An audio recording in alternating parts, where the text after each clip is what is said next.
Hola a todos, yo soy Aleida y les hablaré sobre una de las ciudades más antiguas de la civilización mesopotámica. Les contaré la historia de Babilonia.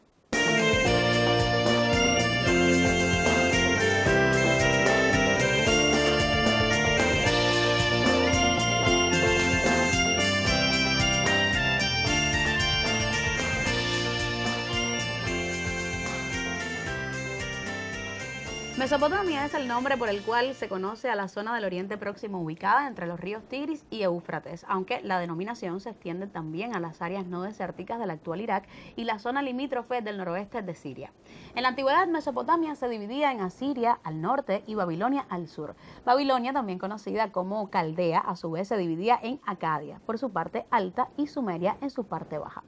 De Mesopotamia proceden algunas de las tradiciones más antiguas que se han quedado reflejadas en textos de esa propia civilización o en los escritos de otros pueblos que posteriormente entraron en contacto con ella. De la Mesopotamia antigua proceden los nombres de ciudades que han quedado en la memoria histórica, como Babilonia, una famosa ciudad-estado considerada como un centro de comercio, arte y conocimiento. Babilonia dejó testimonio de héroes legendarios como Gilgamesh. Además, fue el reino que recogió el código de Hammurabi, el primer código de leyes que conoció la humanidad. Babilonia fue tierra de adelantos arquitectónicos como los asombrosos edificios conocidos como zigurats y obras colosales como los jardines colgantes de Babilonia, aclamados maravilla del mundo antiguo. Además, varios mitos mencionados en la Biblia o en la Torá, como el diluvio universal y la leyenda de la Torre de Babel, tuvieron sus orígenes en esta civilización. Los estudiosos de la Biblia consideran que el relato del Jardín del Edén tuvo su motivación entre las leyendas recogidas por los hebreos durante su cautiverio en Babilonia, considerada una de las ciudades más prominentes de la civilización mesopotámica. Los sumerios fueron los primeros en desarrollar la escritura cuneiforme, tallada en tablillas de arcilla conocidas como fara. Babilonia asumió este tipo de escrituras y fue el encargado de reproducir textos fundamentales que ayudaron a preservar el conocimiento de la civilización mesopotámica. En Babilonia se desarrolló la arquitectura de zigurats, cuyo diseño evolucionó desde una simple base con un templo en lo alto hasta las maravillas arquitectónicas con varias terrazas rematadas con un templo de proporciones muy precisas, fruto de un alto desarrollo de las matemáticas. Uno de los zigurats más complejos fue el dedicado a Marduk en Babilonia. No ha quedado mucho de esta gran estructura, ni siquiera al nivel del suelo, pero las prospecciones arqueológicas y las noticias históricas que de él existen hablan de que poseía 7 niveles pintados de diferentes colores y un templo de bellas proporciones. Otro elemento arquitectónico sobresaliente de Babilonia fue la construcción de majestuosas puertas que en su mayoría tenían los nombres de sus dioses principales. Las puertas eran recintos abovedados y fortificados que servían de entrada a la ciudad de Babilonia y que habitualmente estaban decoradas con suntuosos detalles de materiales preciosos y obras escultóricas de alto valor. Babilonia y el resto de las ciudades-estado de Mesopotamia tienen el mérito de haber legado tecnología y conocimientos a otras culturas que continuaron desarrollándolos. Ese fue el caso de las culturas egipcia y hebrea. El documental que les presentamos hoy nos habla acerca de Babilonia, una ciudad-estado de carácter fundacional para la civilización mesopotámica. Espero que lo disfruten.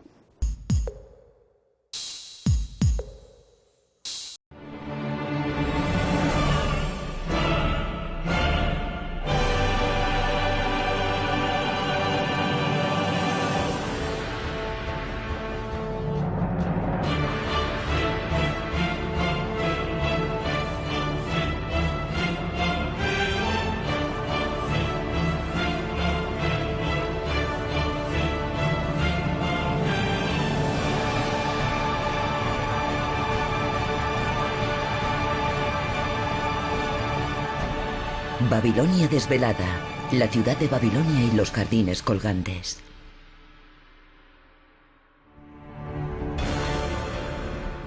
El río Éufrates divide en dos Asia Occidental. Aquí, a orillas del río, se encuentran las ruinas de una antigua y esplendorosa civilización.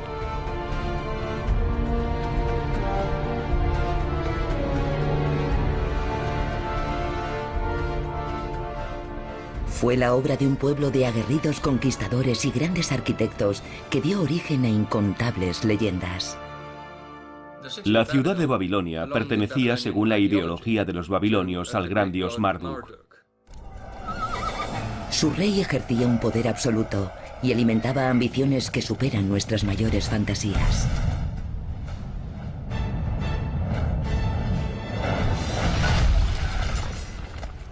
Llegaron a conquistar Jerusalén, de modo que casi todo el Próximo Oriente estaba bajo su control. Sus ejércitos sometieron a casi todas las naciones de Oriente Medio.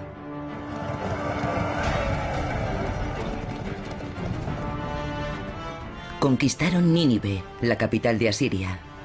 Invadieron Siria por el oeste y expandieron sus dominios hasta Jerusalén e incluso hasta el norte de Egipto.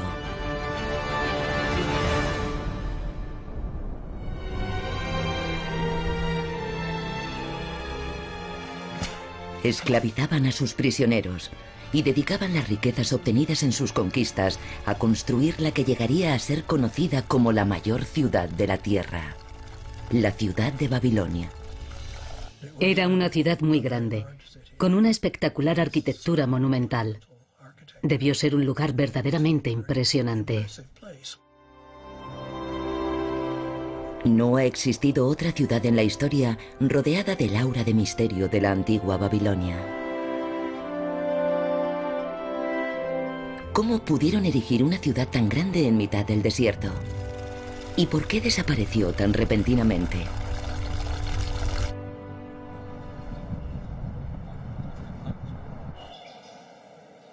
A lo largo de muchos siglos, viajeros europeos dejaron a su paso incontables pistas que pueden ayudarnos a resolver estos enigmas. Uno de los primeros fue Heródoto, que sigue siendo considerado en Occidente como el padre de la historia. En el siglo V a.C., Heródoto, historiador y geógrafo griego, atravesó el desierto para ver con sus propios ojos la misteriosa ciudad. Y documentó lo que había visto en Babilonia con cierto grado de exageración. No hay ciudad en el mundo más deslumbrante que Babilonia, escribió.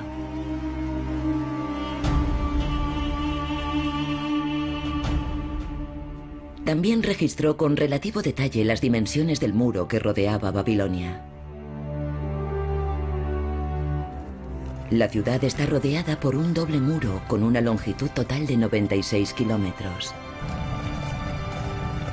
La calzada construida sobre el muro es tan ancha que puede circular con holgura sobre ella un carruaje tirado por 4 caballos.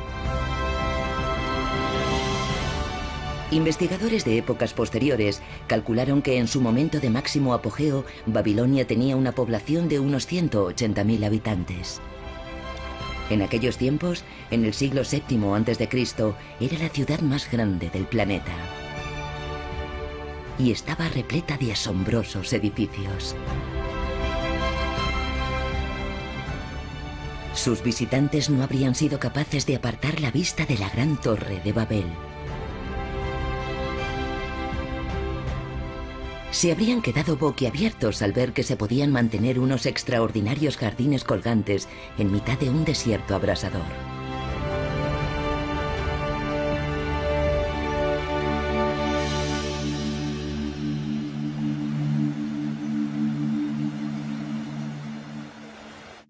Distintos autores griegos escribieron sobre los famosos jardines colgantes de Babilonia, una de las 7 maravillas del mundo antiguo. Escribieron que los jardines eran algo fabuloso, lo que encaja con la idea general de la ciudad de Babilonia. La belleza de los jardines dejó sin habla a incontables visitantes. Aventureros, sabios y soldados como Diodoro, Estrabón o Berosos visitaron Babilonia y escribieron sobre la fascinante belleza de los jardines. Debieron ser comparables al jardín del Edén que imaginaban los cristianos. Por eso los griegos la incluyeron junto al faro de Alejandría,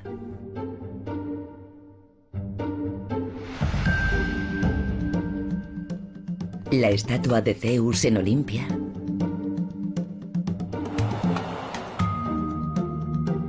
el mausoleo de Halicarnaso,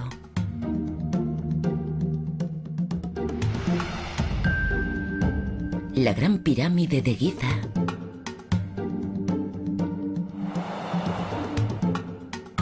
el Templo de Artemisa en Éfeso,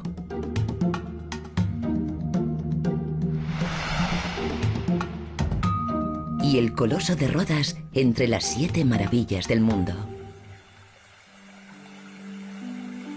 Diodoro describía la arrebatadora belleza de los jardines con las siguientes palabras: los jardines rebosan de fragancias. Los granados, que son como racimos de uvas, dispersan su perfume con la suave brisa. Las gotas del agua que cae por las cascadas resplandecen como estrellas en el cielo nocturno.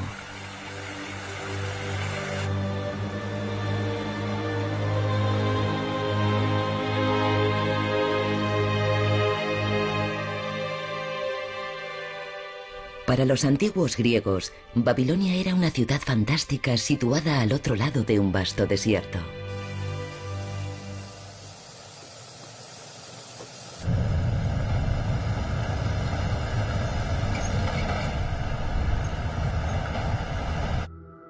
Para llegar a las ruinas de Babilonia, tuvimos que viajar a unos 100 kilómetros al sur de Bagdad, la capital de Irak.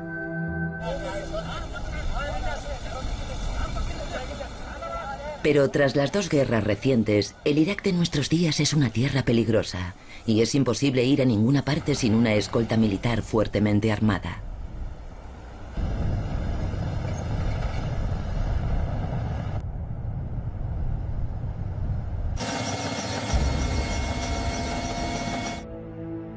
Estamos en una llanura que se extiende a orillas del Éufrates, el río que da la vida a Irak. Hace 2600 años la capital del gran imperio babilonio estaba situada en esta extensión de tierra, ahora desierta. Pero hoy en día, lo único que queda de aquel esplendoroso imperio son ladrillos de barro medio deshechos. Es difícil imaginar que en esta árida tierra se alzó en otros tiempos la ciudad más poderosa y majestuosa del mundo. Pero para Robert Koldewey, un arquitecto y arqueólogo alemán, no había ninguna duda. En 1899, a finales del siglo XIX, Koldewey subió a un tren decidido a encontrar la mítica ciudad de Babilonia. Era una época en la que los estudiosos europeos se interesaban muy activamente por la historia de la antigua Mesopotamia. Tras bajar del tren, Koldewey cruzó el desierto iraquí con una caravana de camellos durante 3 semanas más.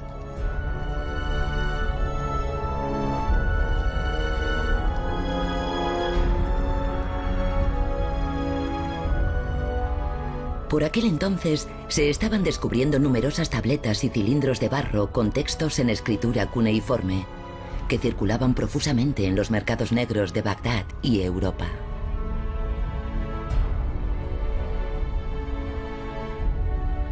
Koldewey y su equipo excavaron hasta una profundidad de 20 metros y finalmente encontraron las ruinas de antiguos edificios que habían estado ocultos bajo el desierto durante innumerables siglos.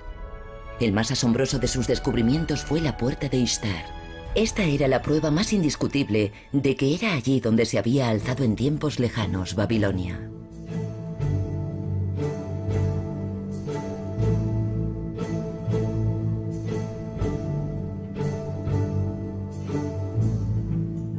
Koldewey embaló todos sus hallazgos en 500 cajas y regresó con ellas a Berlín. Allí empezó a unir los cientos de miles de fragmentos que había desenterrado. Y gracias a su singular esfuerzo, la ciudad de la leyenda empezó a materializarse en algo concreto.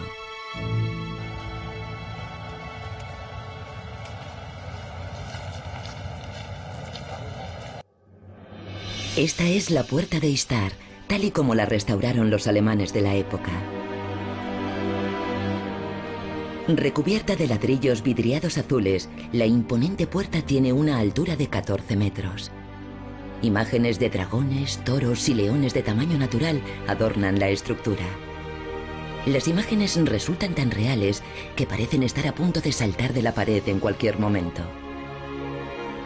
Estas representaciones muestran que Babilonia había heredado la refinada cultura de la antigua Mesopotamia. La puerta de Ishtar era la principal entrada a la ciudad. El tamaño de la puerta de Ishtar se adaptó, por supuesto, a la altura de la sala.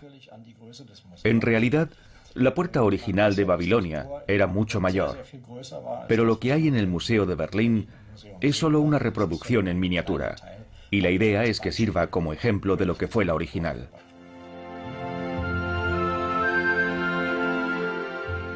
En la actualidad, Babilonia vuelve a despertar un gran interés en arqueólogos de todo el mundo. Y se ha intentado continuar con las excavaciones, pero las dos guerras que ha sufrido Irak lo han hecho imposible. A día de hoy, solo está excavado un 30% de la ciudad. Este es el lugar donde se alzaba en tiempos antiguos la puerta de Ishtar. Esta puerta era la entrada principal a la ciudad. Aunque solo queda en pie parte de su estructura, hace 2600 años debió ser una visión imponente. Después de cruzar la puerta de Ishtar y girar a la derecha, los visitantes llegarían al Salón del Trono.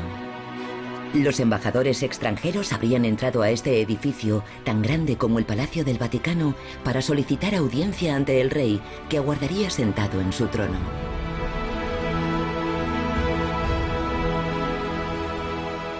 La ciudad estaba completamente fortificada.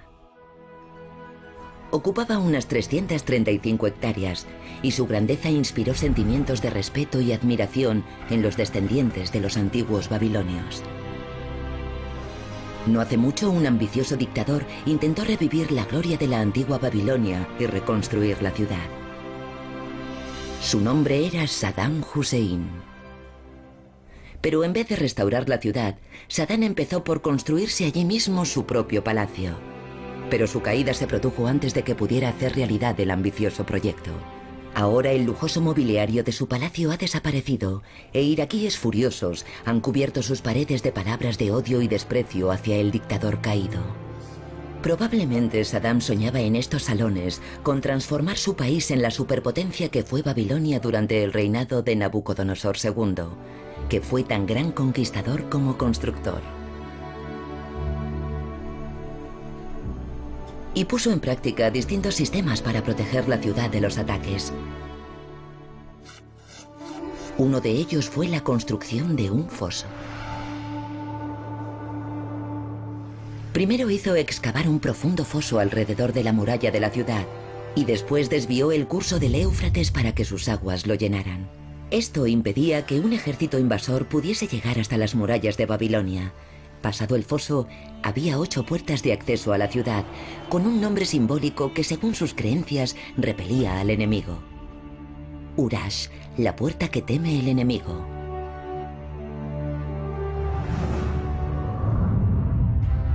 Zababa, la puerta que temen los intrusos. Adad, la puerta que protege a los soldados de Babilonia.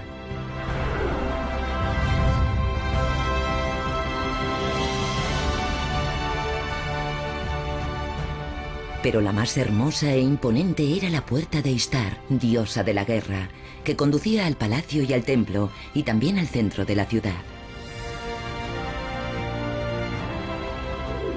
Para mantener la higiene en la ciudad, los antiguos babilonios construyeron con arcilla el primer sistema de alcantarillado de la historia. Los desechos de la ciudad se vertían a través de una intrincada red de conductos al río Éufrates.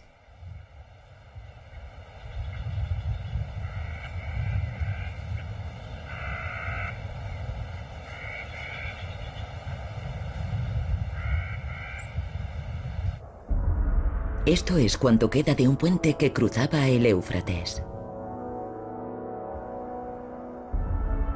Aunque ahora está todo seco por el cambio del curso de las aguas, en otro tiempo el río pasaba por aquí, y sobre él se extendía un enorme puente que conducía al corazón de Babilonia. Para cimentar el puente primero se clavaron en tierra grandes troncos a intervalos de 3,6 metros. Sobre estos se construyeron unos bloques de ladrillos de barro cocido. Para evitar la erosión de los ladrillos, se recubrieron con unas estructuras de cedro traído desde el Líbano.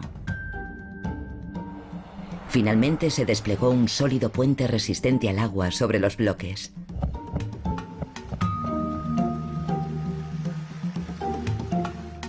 Esto indica que los antiguos babilonios alcanzaron una maestría arquitectónica comparable a la de los romanos siglos antes que estos. El puerto de la ciudad, a orillas del Éufrates, tendría un intenso tráfico de barcos de mercancías que llegaban por la ruta de la seda desde el norte o por el mar desde el sur. Por allí pasaban muchos comerciantes.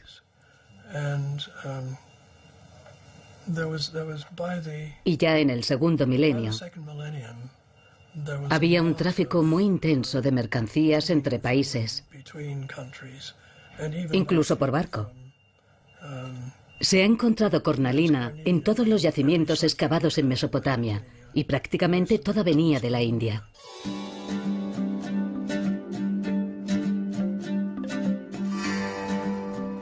Hemos reconstruido las calles de Babilonia con un sistema de infografía en 3D.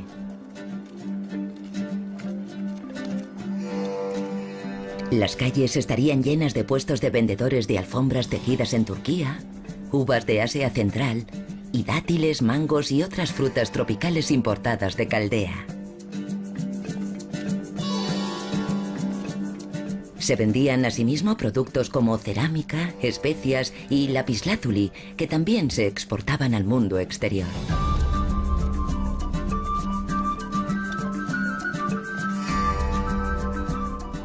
Heródoto, que visitó Babilonia en el siglo V a.C., cuenta una interesante anécdota sobre la ciudad.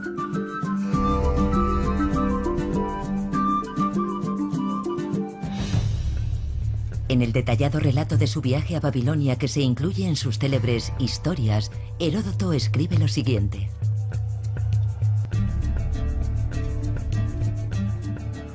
Las mujeres tienen que esperar a que los hombres las elijan. Los hombres pagan a las mujeres elegidas considerables sumas de dinero y residen con ellas fuera de los muros de la ciudad.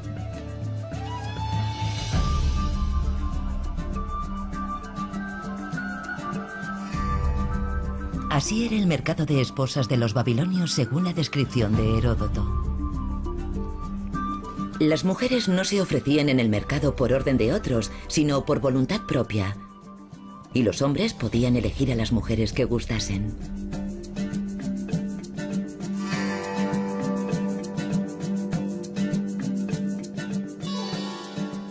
Para los griegos antiguos, Babilonia era un exótico destino en Oriente lleno de extrañas costumbres y espectáculos prodigiosos.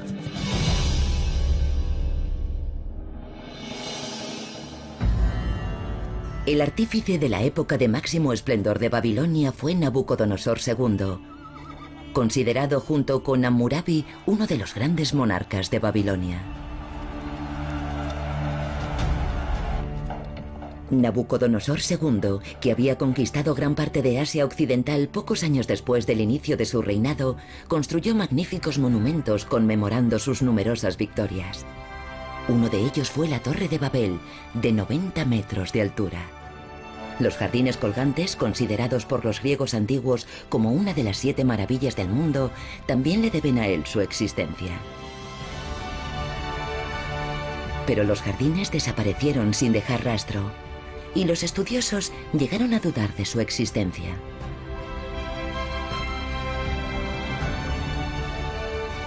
Pero gracias a los esfuerzos de Koldevay, los jardines colgantes volvieron a recibir la atención de expertos de todo el mundo. Para entonces, Koldevay ya se había hecho famoso como el descubridor de la Torre de Babel y de la Puerta de Ishtar. Un día descubrió unas extrañas cámaras situadas en el Palacio del Sur. Desde 1899, al principio de la Primera Guerra Mundial, Koldevay, el famoso arqueólogo alemán, sostuvo que los jardines colgantes habían estado situados en el recinto del Palacio del Sur de Babilonia. Son lo que llamamos las cámaras arquetípicas. Koldevay descubrió 14 cámaras similares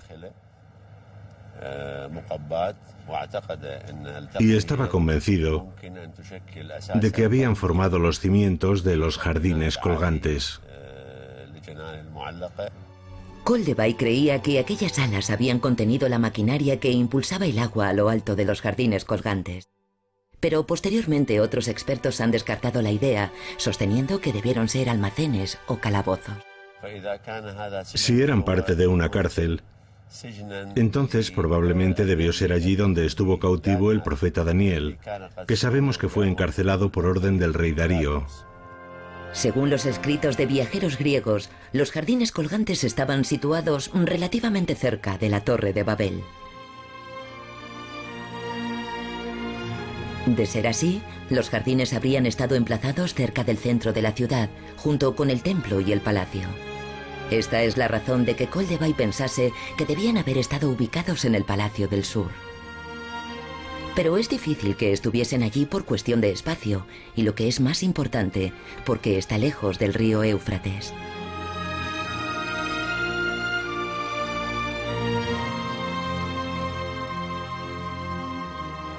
Los arqueólogos actuales creen que los jardines colgantes estaban junto a la muralla de la ciudad, mucho más cerca del Éufrates. Estrabón, el gran sabio griego, escribió lo siguiente sobre los jardines. Se empleaba una bomba para subir agua del Éufrates a lo alto de los jardines durante todo el día.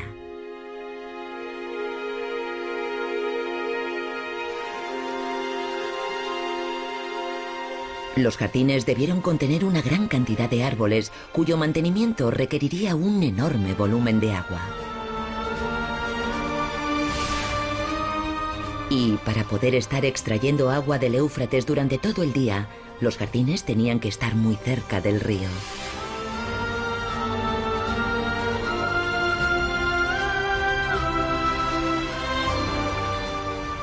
La controversia sobre el emplazamiento exacto de los jardines colgantes sigue sin resolverse. Pero hay otra teoría más. Algunos especialistas creen que los jardines colgantes no estaban situados en Babilonia, sino en una región completamente distinta. Existía otra posibilidad, y era que los jardines se hubiesen encontrado en otra ubicación, dado que según las crónicas habían estado situados junto al río Éufrates. Y se decía que habían estado a orillas del río Éufrates, pero por desgracia las murallas de Babilonia, que son enormes, habrían estado entre el jardín y el palacio. Así que el rey no habría podido salir de su palacio a los jardines, habría tenido que cruzar las murallas o salir por una de las puertas. Lo lógico sería salir del palacio a los jardines. Para eso se construyen unos jardines de palacio. Stephanie Daly, una profesora de Oxford, cree que los jardines colgantes estaban en Nínive, una ciudad situada al norte de Babilonia, a orillas del río Tigris.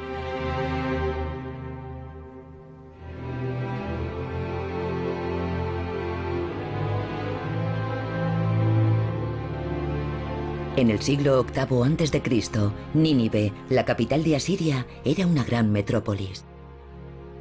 Los asirios forjaron el primer gran imperio de Asia Occidental, y en su punto álgido, Nínive se extendía sobre un área de casi 7 kilómetros cuadrados. Era una ciudad que rivalizaba con Babilonia tanto en tamaño como en magnificencia. Y cuando Sennacherib reconstruyó parte de Nínive, cambió los nombres, o dio nuevos nombres a las puertas, nombres de dioses y diosas.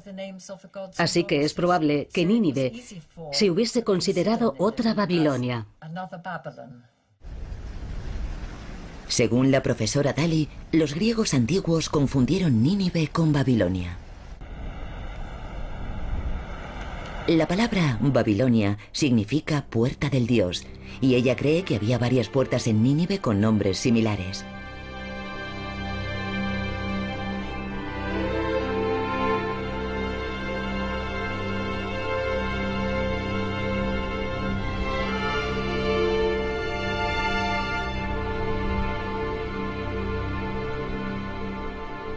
Después de levantar un gran imperio mediante la guerra, los reyes de Asiria centraron su tiempo y energías en cultivar su legado cultural.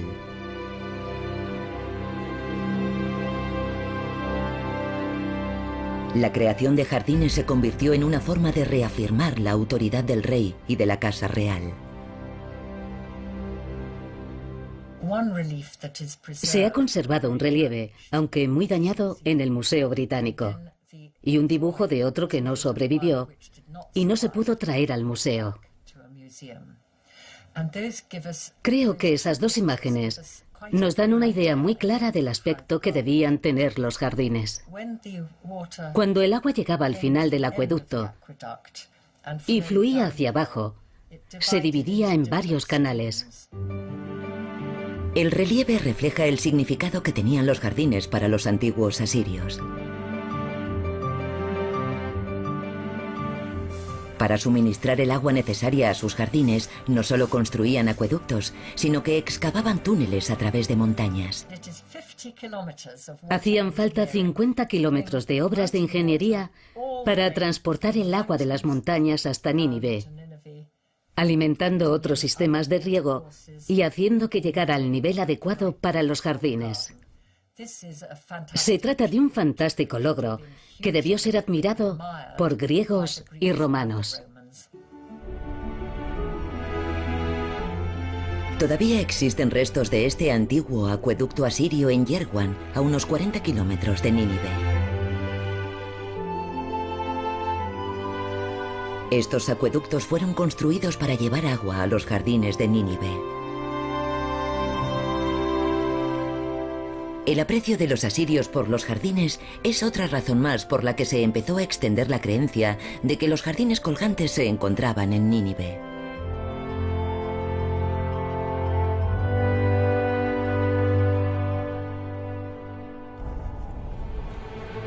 A pesar de su esplendor, el imperio asirio no duró mucho tiempo. Fue conquistado por Nabucodonosor II, el rey babilonio, y sus aliados, los medos.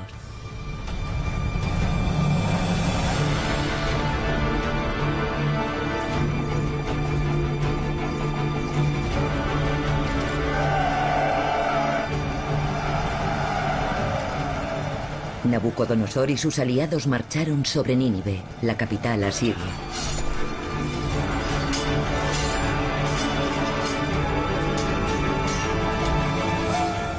Y en el año 612 a.C. conquistaron Nínive y acabaron con el imperio asirio. A fin de forjar una poderosa alianza entre Babilonia y Media, Nabucodonosor II contrajo matrimonio con Amitis, una princesa meda, y se la llevó a Babilonia. Y en el año 612 a.C. conquistó finalmente Nínive, la capital del imperio asirio. Era una alianza perfecta que unía a dos naciones a través del matrimonio. Amitis era una princesa del imperio medo que se estaba extendiendo gradualmente hacia el norte. Y se desposó con Nabucodonosor II, que había conquistado Asiria y era aclamado como un nuevo héroe en Asia Occidental.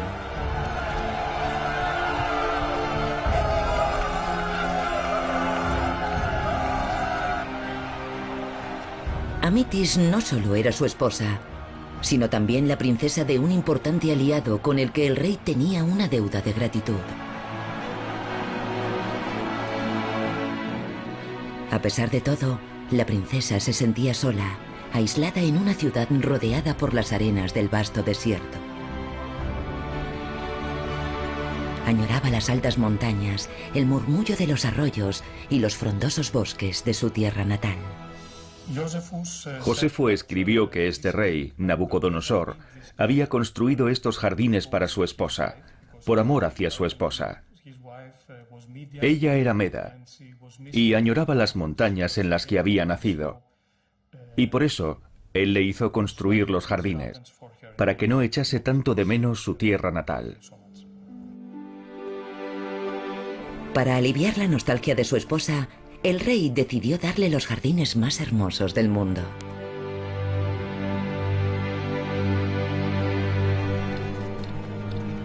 Quería crear un jardín medo junto a las orillas del Éufrates, y para conseguirlo buscó a los mejores ingenieros y jardineros del mundo antiguo.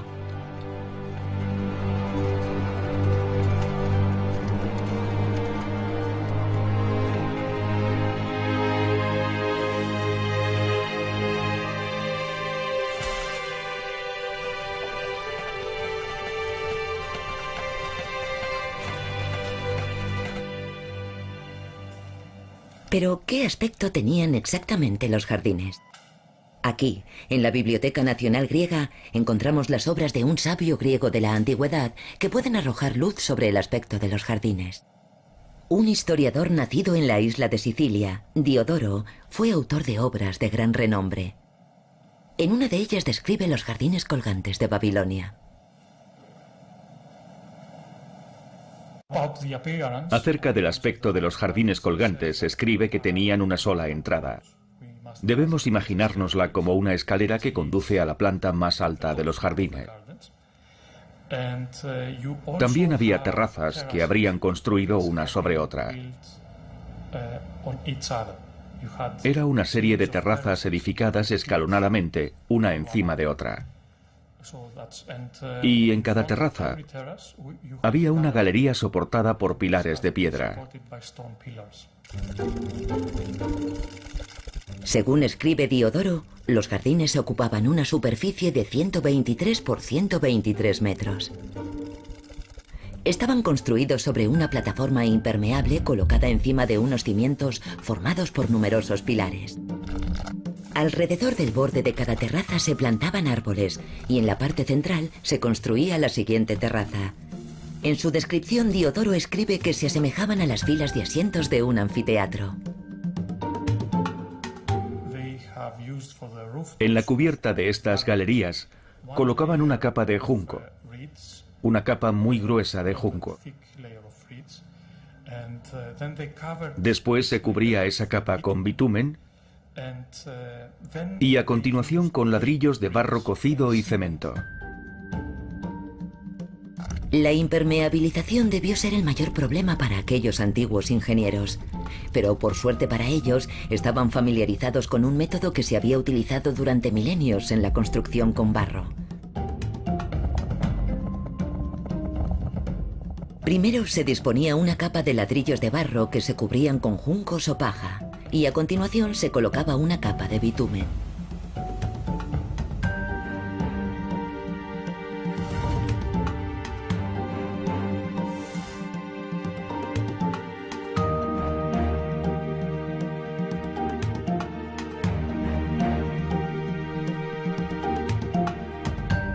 Pero, ¿qué tipos de plantas se cultivaban en los jardines?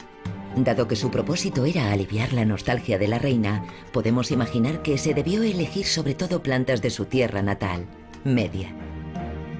Pero Ecbatana, su ciudad natal, se encontraba a unos 500 kilómetros de Babilonia. Esto es Hamadán, la capital de la provincia iraní del mismo nombre.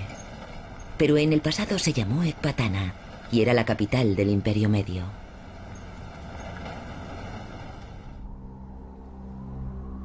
Situada a una altitud de 1800 metros sobre el nivel del mar, la ciudad tiene un clima fresco y lluvioso.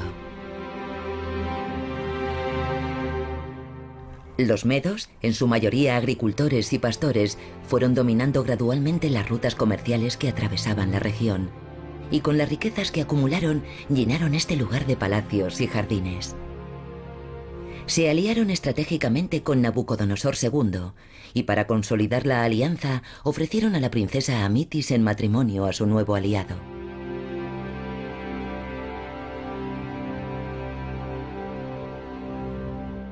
Esta región es más lluviosa y más húmeda que otras regiones. Gracias a su clima, favorece mucho el crecimiento de árboles y plantas. El norte de Irán posee una flora con una enorme diversidad y, gracias a su entorno, es una región con una vegetación muy exuberante. Nacida en un palacio medo, la reina Amitis creció viendo el cambio de las estaciones, rodeada por el murmullo de arroyos de agua cristalina, el perfume de las flores y los exuberantes bosques. El reino medo estaba situado en lo que actualmente es Irán. El pueblo iraní describía el paraíso empleando esas mismas imágenes. El paraíso es un jardín frondoso, rebosante de flores y frutas. Está surcado por incontables arroyos y sus lagunas rebosan hidromiel.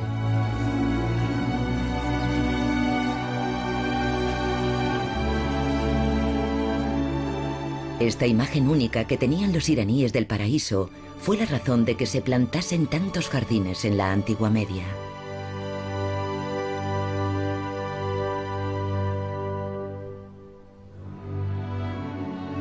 Esto es Pasargada. Aunque hoy no vemos aquí más que desierto, en otro tiempo fue la primera capital de la antigua Persia. Pasargada significa el jardín de Persia, y algunos estudiosos creen que la palabra jardín procede del Gada de Pasargada.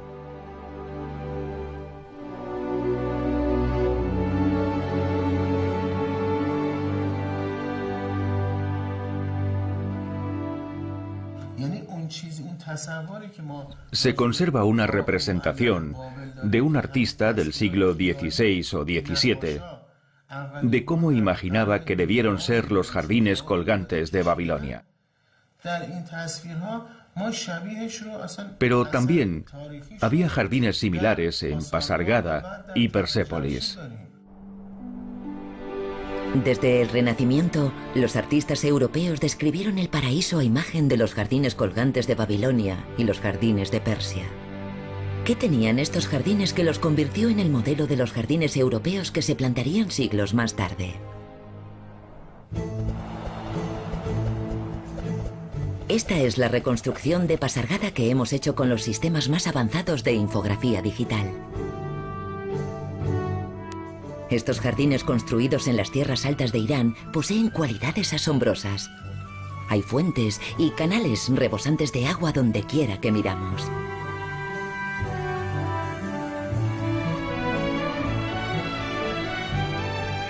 Esta es la famosa ciudad de Persépolis.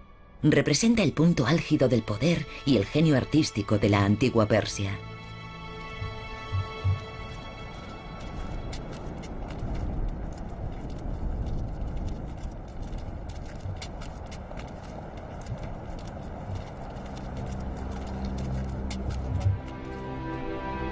Este palacio, erigido en la cima de una montaña, ocupa una superficie de 12 hectáreas y fue la estructura icónica de la antigua Persia hasta su destrucción por Alejandro Magno en el año 330 a.C.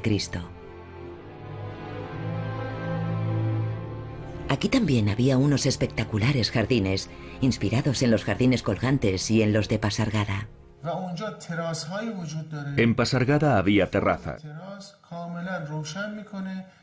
Y los persas tomaron esa idea y la recrearon a la perfección en Persépolis.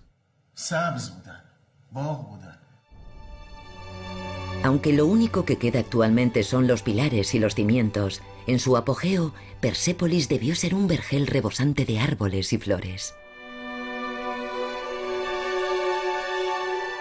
Para poder mantenerlo, los persas canalizaron el agua de las montañas y construyeron sus jardines en terrazas para aprovecharla al máximo. En esencia, el modelo en terrazas de los jardines colgantes y de los de Pasargada fue posteriormente la base de los jardines de Persépolis. El agua tenía un significado especial en el palacio de Pasargada. Había un acueducto y una piscina cuadrangular en el centro del jardín. El agua circulaba alrededor de los jardines para crear una atmósfera espiritual. De esta forma se purificaba el agua al mismo tiempo. Este es el jardín botánico de Eram, en la ciudad de Shiraz, en Irán. Eram significa paraíso en persa.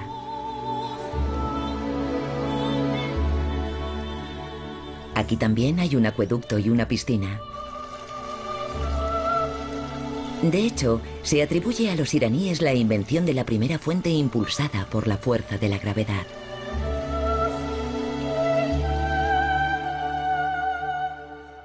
El jardín rebosa árboles y flores. Pero, ¿cómo transportaron los constructores de los jardines colgantes todas estas plantas a través del desierto hasta Babilonia? Debieron tener en cuenta el tamaño y el peso de cada árbol para decidir si se transportaba entero, con la raíz intacta, o si se llevaban brotes. Los árboles con flores y los árboles de hoja caduca eran más fáciles de transportar.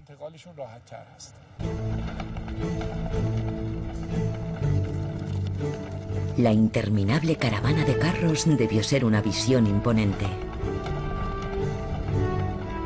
Unas 200 especies de árboles, entre ellos granados y palmeras, así como flores exóticas, habrían hecho el largo viaje a través del desierto.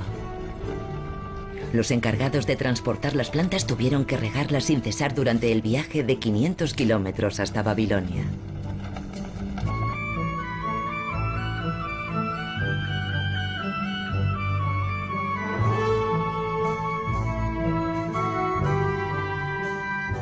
Estrabón, el geógrafo griego que visitó Babilonia en el siglo I a.C., dejó una detallada descripción del funcionamiento del sistema de riego de los jardines colgantes.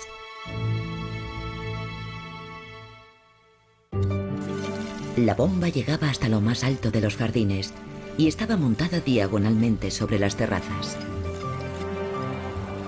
Aunque muchos se preguntaban cómo funcionaría el mecanismo interno de la bomba, el secreto se guardaba celosamente. Posiblemente se trataba de una bomba de tornillo. Aunque se suele pensar que este tipo de bomba fue inventado por Arquímedes en Grecia, ya se empleaba en la antigua Babilonia.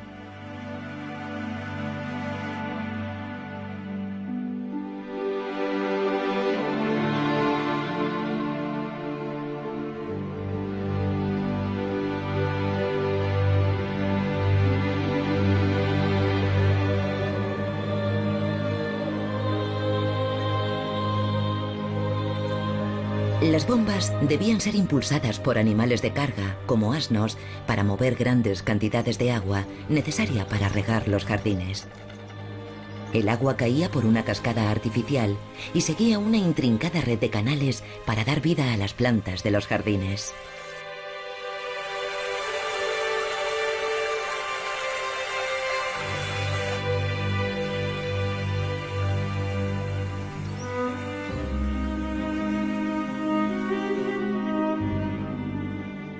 Pero se decía que el interior de los jardines era aún más asombroso que el exterior. Según las crónicas de la época, había en su interior más de 100 salas de distintos tamaños y en su centro una gran piscina cuadrada.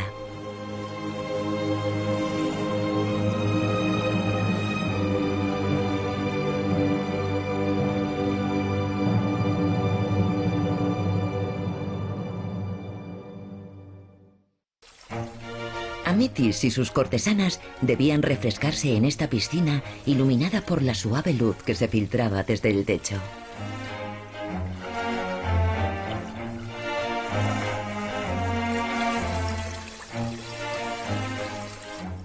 Los jardines colgantes eran un verdadero paraíso, construido por Nabucodonosor II para complacer a su amada esposa Amitis.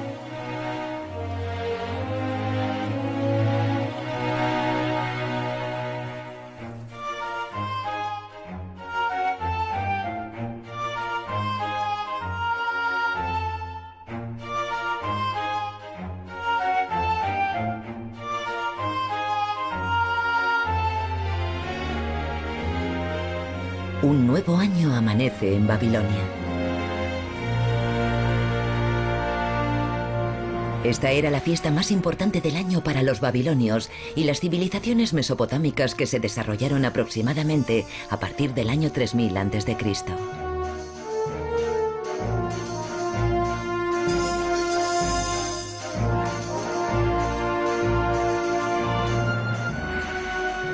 El día del Año Nuevo se abrían de par en par las puertas de la ciudad para recibir una interminable procesión de efigies de dioses que llegaban de todos los rincones del imperio.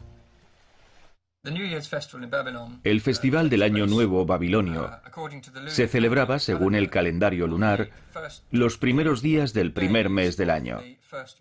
El primer mes del año coincidía aproximadamente con el equinoccio de primavera, en marzo o abril, dependiendo de las variaciones del calendario lunar en cada año en concreto. El equinoccio de primavera es uno de los 2 momentos del año en que la duración del día y de la noche son iguales. Era el día que comenzaba la siembra en Babilonia y, por tanto, el primer día del año nuevo babilonio. También se creía que este mismo día, Marduk, el dios babilonio, ponía fin al caos en el mundo e instauraba el orden y la armonía. Por ello, el día del año nuevo se llevaban en procesión efigies de dioses de todo el imperio y se disponían delante de la imagen de Marduk en la Torre de Babel como muestra de respeto. Así pues, Babilonia fue una ciudad de imponentes edificios que se alzó en el corazón del desierto 7 siglos antes de Cristo. En ella se encontraban la Torre de Babel, el edificio más alto del mundo, y los jardines colgantes, los jardines más hermosos del planeta. Pero la ciudad, con todo su poder y grandeza, no podía durar eternamente. En el año 539 a.C., Babilonia fue conquistada por los persas.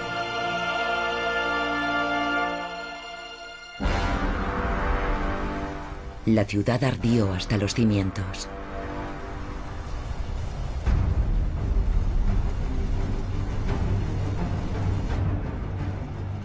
Ni los jardines colgantes, ni la Torre de Babel se libraron de la destrucción de la guerra. El rey Ciro el Grande ordenó que se destruyera la ciudad por completo, de modo que no pudiera ser reconstruida.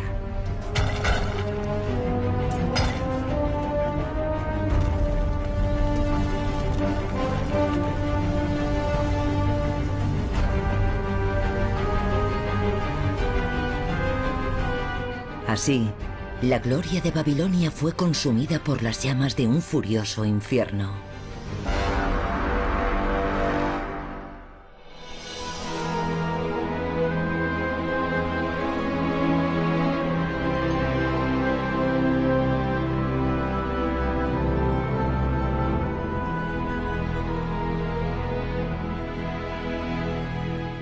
Al final, las ruinas de la mítica ciudad quedaron cubiertas por las arenas del tiempo y desaparecieron por completo durante siglos.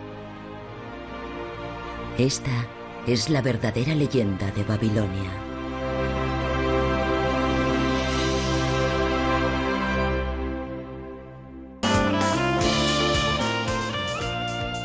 Babilonia contribuyó a preservar y difundir muchas nociones imprescindibles en el pensamiento religioso, literario, jurídico y social de la antigüedad.